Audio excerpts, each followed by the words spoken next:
La femme fontaine, une sensation qui fait fuir beaucoup d'hommes. Alors, j'ai reçu un message ce matin d'une dame qui me dit, Madame Antares, il y a un an, j'étais dans une relation et en plein rapport sexuel, j'ai giclé. Donc, mon partenaire n'a pas supporté ce comportement de moi qui est incontrôlé et le fait d'expliquer, de réexpliquer, n'a pas voulu comprendre que c'est un niveau de plaisir, de sensation. Et finalement, on s'est séparés. Cela m'a tellement touchée que je suis restée pratiquement plus d'un an sans relation amoureuse. Je suis restée dans mon coin.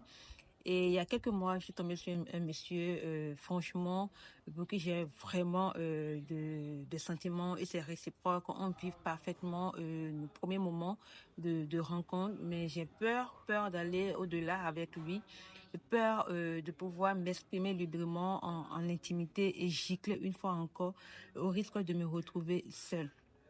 Alors, que dois-je faire? Alors, tout de suite, je réponds à cette dame en disant, et à toutes les femmes qui peuvent se retrouver dans ce cas, que lorsque vous sortez avec un homme et que vous êtes conscient que vous êtes une femme fontaine et que c'est pas un phénomène qui est courant chez toutes les femmes ou dans tous les couples, il faut discuter avec votre partenaire. Discuter avec votre partenaire, ça veut dire quoi? Ça veut dire simplement, dites comment vous réagissez sexuellement parlant, surtout lorsque vous vous connaissez. C'est important de se connaître. Et quand vous vous connaissez, vous avez juste à lui dire que moi, je suis une femme fontaine. Une femme fontaine, c'est une femme qui, pendant l'acte sexuel, lorsqu'elle est dans une forte excitation, elle peut exprimer sa jouissance, son orgasme par une expulsion d'un liquide qui n'a rien à voir avec de l'urine. Personne n'a le droit de vous dire comment vous sentir. La sexualité, l'acte sexuel, on ne le contrôle pas. Lorsqu'on le vit intensement dans l'instant présent, avec tous ses sens éveillés, on ne contrôle pas. On ne sait pas ce qui peut arriver à tout moment. Il y a ce qui voudrait dire que il y a des choses qu'on peut pas prévoir. Il faut juste vivre l'instant. Et c'est en vivant l'instant sexuel, en se donnant corps, âme et présence totale qu'on se découvre au quotidien. Alors si votre partenaire n'est pas pour ça, parce qu'il ne peut pas vous empêcher de vous exprimer, de révéler ce qui est en vous, ce qui est inné et naturel en vous, de vivre intensement et profondément votre plaisir intime.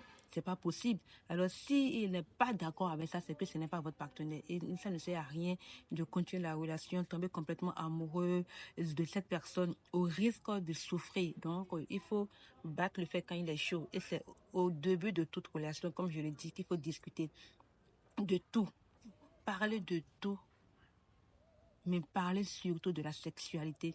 Et quand je parle de sexualité, je ne parle pas simplement de l'acte sexuel. Comment vous appréhendez la vie sexuelle, c'est très important. Alors, c'était le petit conseil que j'ai à te donner. Et vis ta vie sans